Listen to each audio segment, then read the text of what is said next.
तो अगर हम देखें कॉन्सेप्ट ऑफ हेल्थ में जो हमने डिस्कशन करी थी, हमारे ऑब्जेक्टिव्स को हम देखें तो हमने ये समझा था कि हेल्थ की अलग अलग इंटरप्रिटेशन क्या है और हेल्थ की डेफिनेशन को हमने समझा था।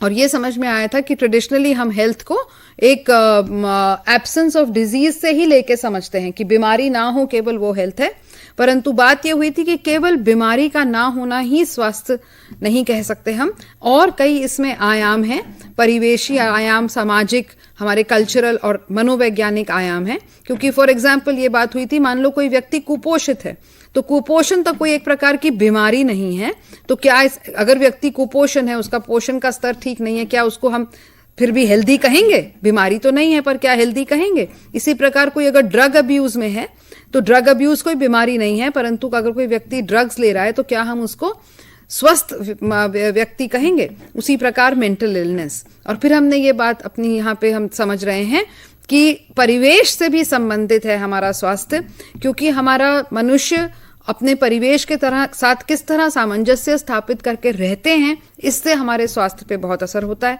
अभी जो हम इतना सारा देख रहे हैं, कहीं अचानक सर्दी, अचानक बारिश, जहाँ कभी बारिश नहीं होती थी वहां बारिश, जहाँ बर्फ नहीं पड़ती थी अचानक बर्फ का पड़ना, या बहुत एक्सट्रीम क्लाइमेट होना, तो यानी एक किस्म से मनुष्य ने अपने एनवायरमेंट, अपने परिवेश के साथ सही सामंजस्य स्थापित नहीं किया है, जिसके कारण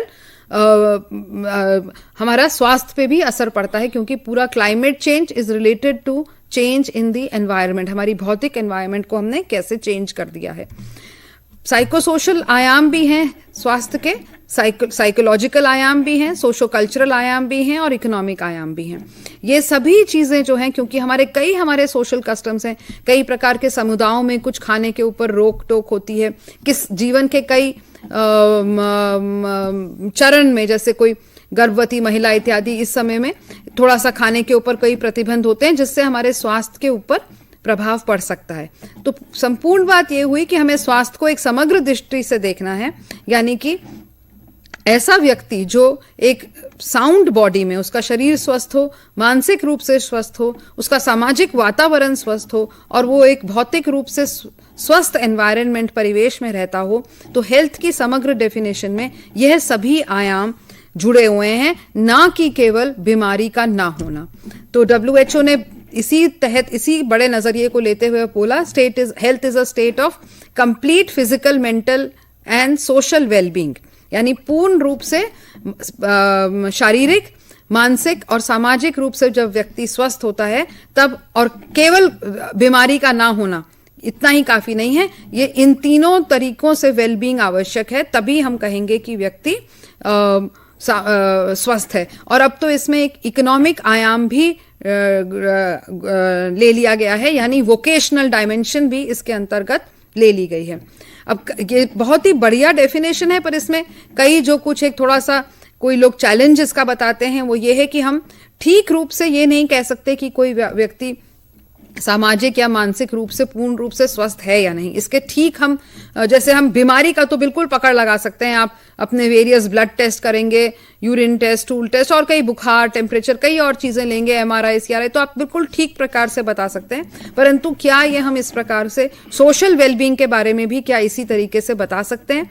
तो शायद नहीं बता पाते, फिर भी हमारे पास कुछ इंडिकेटर्स हैं जो हमने आगे लिस्ट किए हैं।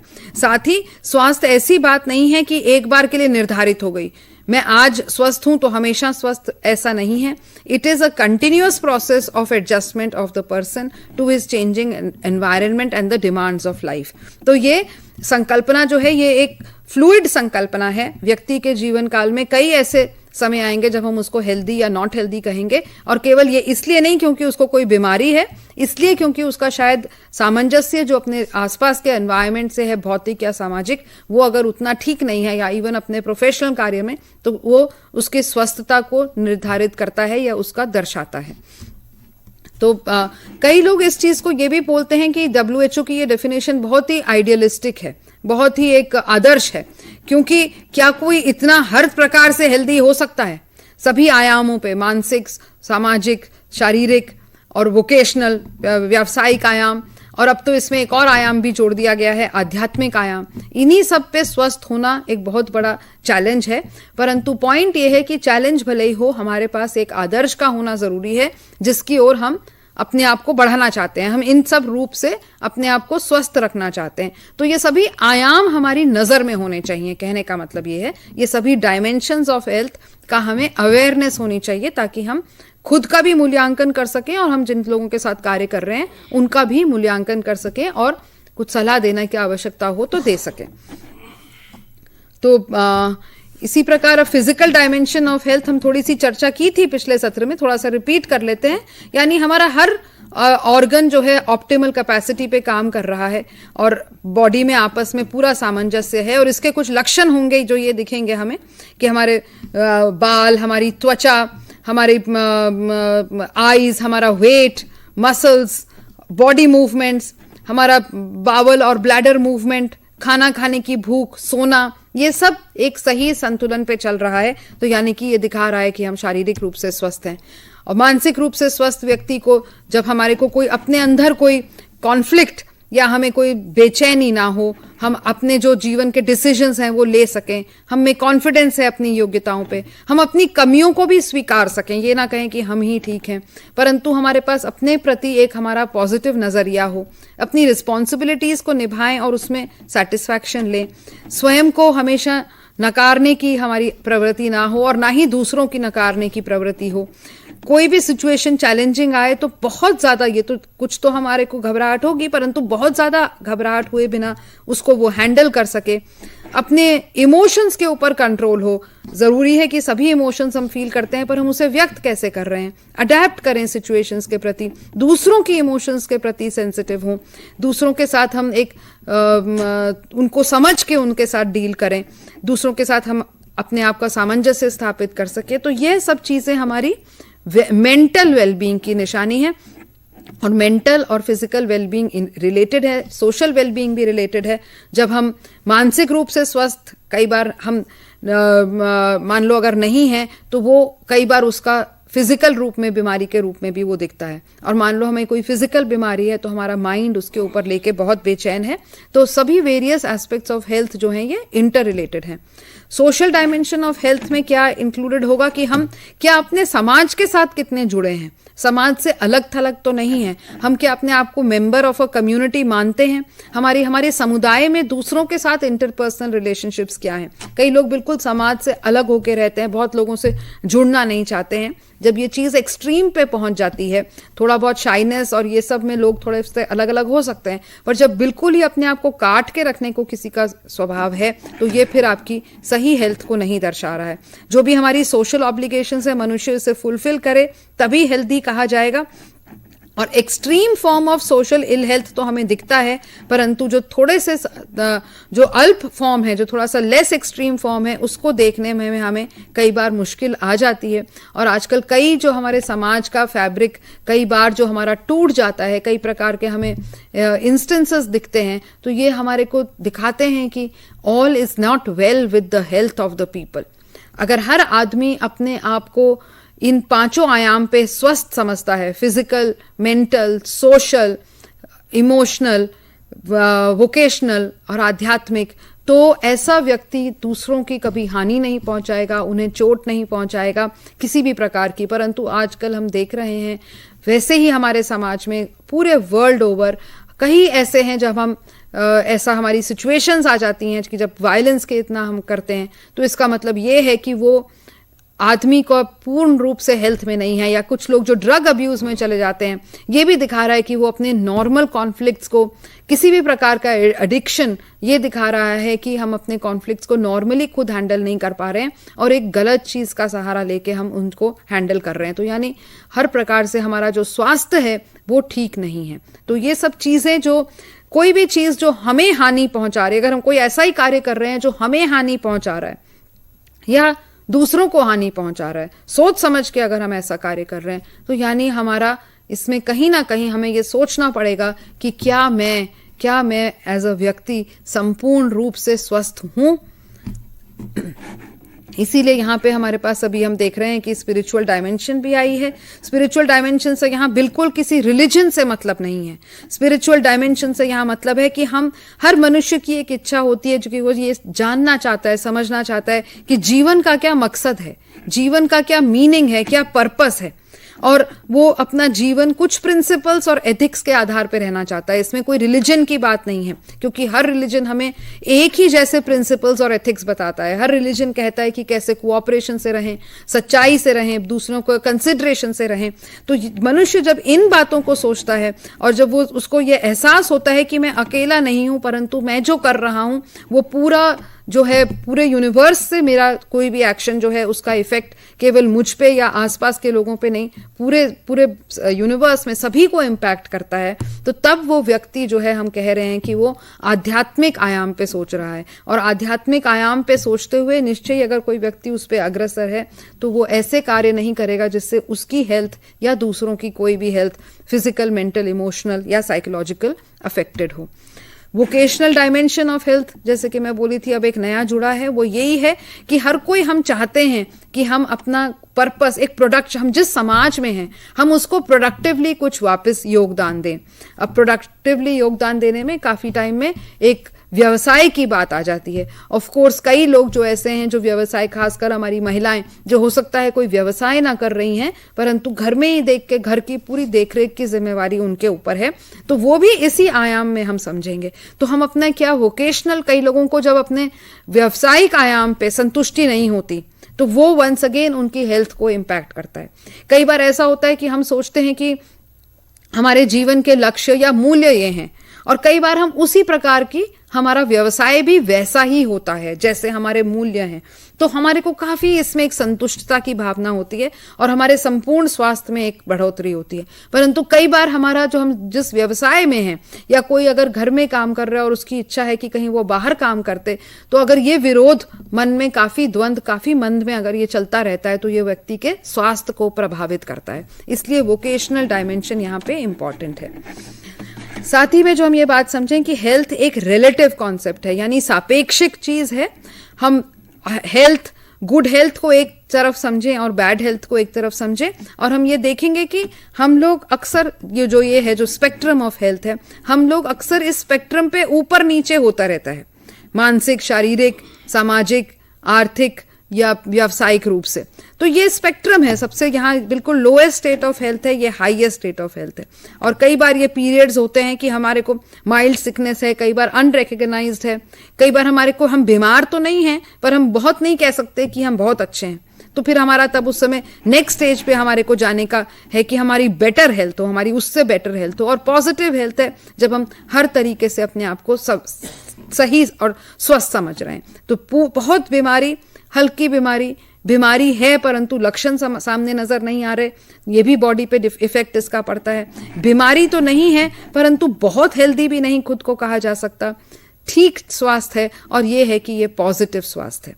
तो ये स्पेक्ट्रम है जिसपे मनुष्य अपने पूरे जीवन काल में इसमें ऊपर या नीचे होता रहता है। इसलिए हेल्थ एक सापेक्षिक संकल्पना है, रिलेटिव कॉन्सेप्ट है। हेल्थ को प्रभावित करने वाले कारक हैं हमारे जेनेटिक, वंशानुगत, जो हमें जीन्स के द्वारा माता पिता से प्राप्त होते हैं, और हमारे परिवेश के। अब जीन्स के साथ जो कई ऐसी हमारे रोग हो सकते हैं या कई हमारी ऐसी टेंडेंसीज हो सकती हैं जिनका कारण वंशानुगत है। फॉर एग्जाम्पल, कई प्रकार का बच्चे का मानसिक विकास में विलंब होना, डाउन सिंड्रोम एक प्रकार का जेनेटिक एबनॉर्मैलिटी है जो बच्चे को वंशानुगत जन्म से ही ऐसा मिलता है। वो व्यक्ति एक प्रकार के, उसके देखने का, उसका चेहरा एक प्रकार का होता है, और मानसिक विकास को वो पूर्णतया नहीं अपना विकास उसका नहीं हो पाता है, तो ये उसके स्वास्थ्य को डेफिनेटली प्रभावित करेगा। उसी प्रकार एक और एग्जाम्पल दिया गया है वंशानुगत कंडीशन हीमोफीलिया, जिसमें कि ब्लड क्लॉटिंग को लेके मनुष्य को अंदर वो तत्व नहीं होता वंशानुगत, और इसमें काफी मुश्किल होती है, चोट लगने पे ब्लीडिंग होने की काफी बहुत ज्यादा संभावना, जानलेवा भी हो सकता है। इसी प्रकार एनवायरमेंटल फैक्टर्स हमारे जो हैं वो हमारे आसपास के, हमारे सामाजिक आर्थिक स्थितियां और हमारा अपना लाइफस्टाइल, हम खुद कैसे रहते हैं, जिससे कि हम अपने लिए स्वस्थता या अस्वस्थता क्रिएट कर सकते हैं। और कई बार क्या होता है कि हमारे अंदर वंशानुगत कोई बीमारी का एक टेंडेंसी होती है, परंतु वो टेंडेंसी दिखेगी या नहीं दिखेगी ये हमारे परिवेश पे निर्भर करता है। फॉर एग्जाम्पल, इसका बहुत एक ब्रीदिंग प्रॉब्लम्स या अस्थमा को लेके एक बात है कि मनुष्य के अंदर हो सकता है प्रवृत्ति जन्मजात हो ब्रीदिंग रिलेटेड प्रॉब्लम की, परंतु वो व्यक्त होगी कि नहीं ये बहुत उसके एनवायरनमेंट पे इफेक्ट करेगा। एक तो फिजिकल एनवायरनमेंट, पोल्यूटेड जगह में रह रहा है या नहीं, परंतु उसके बाद भी जो उसका अपना पर्सनल वो अपने लाइफस्टाइल को किस प्रकार रख रहा है कि उसको ये बीमारी ना हो। तो उसमें कोई योगा इत्यादि करना या मॉर्निंग वॉक्स रेगुलर जाना या किसी किस्म की ब्रीदिंग एक्सरसाइज करना, इस पे निर्भर करेगा। लाइफस्टाइल से हमारे कई और रिलेटेड प्रॉब्लम्स होती हैं, जैसे हमारा अगर हम एक पर्टिकुलर लाइफस्टाइल जिसमें हम खाने के ऊपर बहुत ध्यान नहीं देते, जैसा मनाया वैसे खा लिया, और बहुत ज़्यादा शारीरिक व्यायाम पे नहीं देते, तो कई किस्म की हार्ट रिलेटेड या शुगर रिलेटेड प्रॉब्लम्स भी हैं। ये लाइफस्टाइल क्रिएटेड डिजीजेस हैं। हम पैदा तो नहीं हुए थे इन बीमारी के साथ, परंतु हमने जिस प्रकार की अपनी जीवन शैली बना ली, जिस प्रकार की हमने अपनी लाइफ स्टाइल बना लिया, उसके कारण हमें ये बीमारियां हो गई। तो काफी कुछ अपने हेल्थ का जो है हमारे पास, हमारे हाथ में है। हम क्यों इस बात को अभी इतना बात कर रहे हैं इस कोर्स में, कि शायद कोई लोग सोच रहे हो कि ये हेल्थ का कोर्स कहाँ से शुरू हो गया। ये यहाँ से शुरू हो रही है। हम ये बात इसलिए कर रहे हैं क्योंकि एज चाइल्ड केयर वर्कर्स हमारी बहुत जिम्मेदारी है कि हम बच्चों में सही खाने की और उचित खाना खाने की हैबिट्स डेवलप करें। कुछ एक चीजें जो यहाँ पे हम आम आजकल देख रहे हैं, जिनके बारे में चर्चा की जा सकती है, और जिसमें हम एडल्ट्स भी, हमारा भी बहुत रोल है बच्चों को, मतलब बच्चों में ये अनडिजायरेबल थोड़ी हैबिट्स जो आ जाती हैं। एक है कि टीवी या कार्टून फिल्में लगाते हुए खाना खाते हुए देखना, क्योंकि उसमें सबको लगता है कि बच्चा शायद टीवी देखते देखते खाना खा ले रहा है, आराम से वैसे चिक चिक करता है बच्चा, वैसे खा ले रहा है। तो ये आदत इन द लॉन्ग टर्म बिल्कुल भी सही नहीं है, क्योंकि खाने के समय हमारा ध्यान, और इंक्लूडिंग बच्चे का ध्यान, खाने पर ही होना चाहिए, ना कि किसी और चीज के दौरान, क्योंकि ना तो आप अपने फूड को एंजॉय कर रहे हैं, ना ही आप समझ पा रहे हैं। और बड़े होते होते क्या होता है कि ये टीवी को देखते देखते आप कितना भी खाते चले जाएं, कोई एंड नहीं है। और हम काम जो करते हैं, हम एडल्ट्स, हम बच्चों को जिस तरीके से हम कई बार बाहर का खाना दे देते हैं, और कई मात्रा में, थोड़ा बहुत ठीक है, बट कई बार रेगुलरली प्रोसेस्ड फूड्स बच्चों को बाहर के देना, जिसमें हर प्रकार के प्रोसेस्ड फूड्स शामिल हैं, तो ये भी बहुत बच्चों के लिए सही नहीं है। कई बार हम ये अपने कार्य को जल्दी समाप्त करने के लिए, या बच्चे को फटाफट रुझाने के लिए, या बच्चा कोई जिद कर रहा है उससे निकलने के लिए कर देते हैं। तो हमें, अगर इस कोर्स का पूरा एम ये है कि आप खाने की इंपॉर्टेंस, खाने के उचित स्रोत क्या हैं ये समझें, खाना और स्वास्थ्य के बीच में क्या जुड़ाव है ये समझें, और स्वास्थ्य और स्कूली शिक्षा के बीच में क्या जुड़ाव है ये समझें। जो बच्चा एक स्वस्थ बॉडी में रहेगा, वो ही अपने शाला पूर्व केंद्र में आके संपूर्ण फल ले सकता है शाला पूर्व शिक्षा का। अगर बच्चा उचित तरीके से पोषित नहीं है, थोड़ा ही उसने खाया है, या जो खाया है वो बहुत ज्यादा पौष्टिक नहीं है, तो उसी प्रकार से उसका जो कार्य उत्पादन होगा कक्षा में, वो उसी प्रकार का होगा। सो इसलिए हमें यहाँ पे इस समय, और बच्चों को खाना खिलाने में हमें ये भी ध्यान है, अपने भी लाइफस्टाइल, हम कुछ भी चीज बाय लेक्चर नहीं कर सकते हैं। तो हम बच्चों को कह रहे हैं कुछ और हम खुद और कुछ कर रहे हैं, तो वो चीज नहीं हो पाएगी। हम जो बच्चों से चाह रहे हैं, तो हमें भी अपना वही लाइफस्टाइल या वही तरीका दिखाना पड़ेगा, अपने भी food preferences and eating habits उसी तरीके से रखनी पड़ेंगी। तो आगे और देखते हैं, हमारा स्वास्थ्य जो है वो हेल्थ सर्विसेज से भी बहुत प्रभावित होता है, और ये सभी प्रकार की सर्विसेज जो हैं वो खासकर ICDS के तहत, जो हमारे लिए देश में बच्चों के लिए सबसे बड़ा कार्यक्रम है, उसके तहत ये हैं। तो आप जहाँ पे भी, जरूरी नहीं है कि केवल एज एन आंगनवाड़ी वर्कर ही हमें इन चीजों का ज्ञात होना चाहिए। हमें हर व्यक्ति जो छोटे बच्चों के साथ काम कर रहा है, हमें जानकारी होनी चाहिए बच्चों के लिए कौन सी इम्यूनाइजेशंस आवश्यक हैं, गर्भवती और स्तनपान कराने वाली महिला की पोषणात्मक जरूरतें क्या हैं, और ICDS या सरकार के दूसरे अन्य हेल्थ प्रोग्राम्स के थ्रू उनको क्या मिलता है, और उनको ताकि आप गाइड कर सकें वहां से वो लेने के लिए। सेफ ड्रिंकिंग वाटर हमारे स्कूल में है या नहीं, हम ये देखते हैं कि कई जगह हमारे स्कूलों में भी, या शाला पूर्व केंद्रों में या आंगनवाड़ी में सेफ ड्रिंकिंग वाटर नहीं है। और hygiene, importance of personal hygiene के बारे में समुदाय को एजुकेट करना बहुत जरूरी है। अभी भी कई लोग समझते हैं कि हाथ धोने की साबुन से कोई आवश्यकता नहीं है। इनफैक्ट एक किसी प्रोग्राम से मैं एसोसिएटेड थी, तो वहाँ पे वैसे तो बहुत ही थोड़ा सा उनके वेशभूषा से लग रहा था कि वो संपन्न परिवार के ही लोग हैं, परंतु बातचीत के में आया तो उन्होंने कहा नहीं 5 रुपए की साबुन की टिक्की कौन खरीदे। तो बात यहाँ पे 5 रुपए साबुन की टिक्की खरीदने की नहीं है, बात यहाँ है कि आपको पहले अगर ये समझ होगी कि साबुन की टिक्की से हाथ क्यों धोने हैं तो 5 रुपए की बात वहां नहीं आती। ये केवल कहने की बात थी कि 5 रुपए की टिक्की से 5 रुपए की टिक्की कौन खरीदे, क्योंकि वैसे तो वो थोड़े संपन्न परिवार ही के ही समुदाय ही लग रहा था जहां मैं बातचीत कर रही थी, परंतु वहां ये मानसिकता नहीं थी कि हाथ धोने हैं। और हाथ धोना ना धोना एक बीमारी को लिटरली आमंत्रण देने का एक तरीका है, खासकर बच्चों में।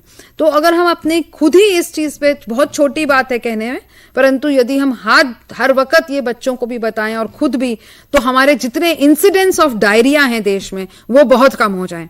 और आज के दिन में डायरिया छोटे बच्चों के लिए जानलेवा बीमारियों में से सबसे खतरनाक बीमारी है। तो ये सब जो गुड हैबिट्स की हम इनकलकेशन कर रहे हैं, क्या हर बार खाने हमने शौच के लिए गए और आए, क्या हाथ धोने की हैबिट्स वहां पे डेवलप हो रही हैं? खाना खाने बैठे, खाना खाने से पूर्व भी और खाना खाने के बाद भी क्या हाथ धोने की बात डेवलप हो रही है? बहुत ही छोटी बात है परंतु बहुत ही इंपॉर्टेंट बात है। मेडिकल सर्विसेज भी उपलब्ध हैं हमारे स्वास्थ्य के लिए, परंतु मेडिकल सर्विसेज तो एक किस्म से बीमारी मुसीबत आ जाने के बाद ठीक करने वाली बात होती है ना। पॉइंट है कि हम ये सब काम अगर करेंगे तो शायद हमें किसी मेडिकल सर्विस की आवश्यकता नहीं होगी।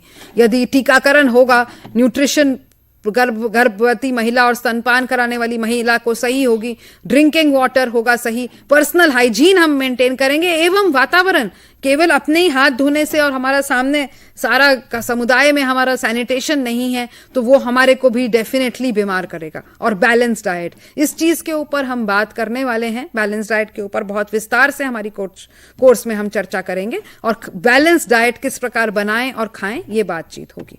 ये मैं बोल ही चुकी हूं, परंतु फिर भी एक बार छोटा सा दोहरा लें कि क्यों जरूरी है गुड हेल्थ।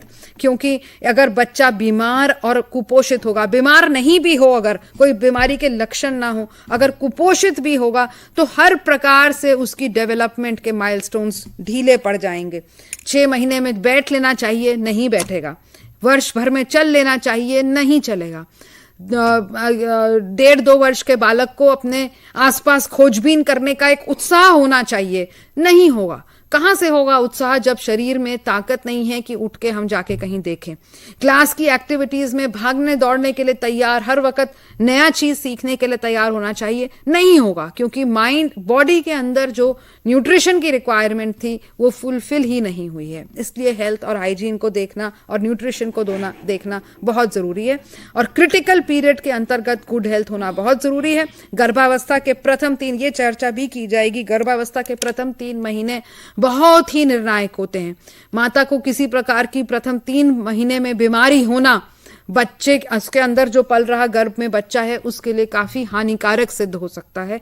और इनफैक्ट अगर माँ को ऐसी कोई शंका हो तो बिना डॉक्टर की सलाह के उसे कोई अपने आप दवा नहीं करनी चाहिए, क्योंकि गर्भावस्था के आखिरी 3 महीनों में बीमारी हो तो फिर भी उसका प्रभाव गर्भ में पल रहे बच्चे पे उतना नहीं होता जितना कि पहले 3 महीनों में हो जाता है। तो ये बहुत निर्णायक समय है। इसी प्रकार बच्चे के जन्म के बाद पहले 1000 दिन बहुत ही निर्णायक दिन है, जिसमें बच्चे के हर प्रकार से स्वास्थ्य और पोषण के ऊपर ध्यान देना है, एवं बच्चे के साथ अंतक्रिया में ध्यान देना है, ताकि जैसे हम बात कर चुके हैं कि हमारे मस्तिष्क में जो सेल्स हैं वो सेल्स ने आपस में कनेक्शन बनाना है। वो कनेक्शन तब बनता है जब बच्चे का वातावरण में उसको स्टिमुलेशन यानी इंटरेस्टिंग एक्सपीरियंसेस हों, उससे लोग बातचीत करें, उसे नए खिलौने नए ना हो बेशक, उसे वस्तुएं दिखाएं, नया और एक्सपेंसिव की जरूरत नहीं है, बातचीत करें, उससे चीजें दिखाएं तो उसका दिमाग भी बढ़ता है।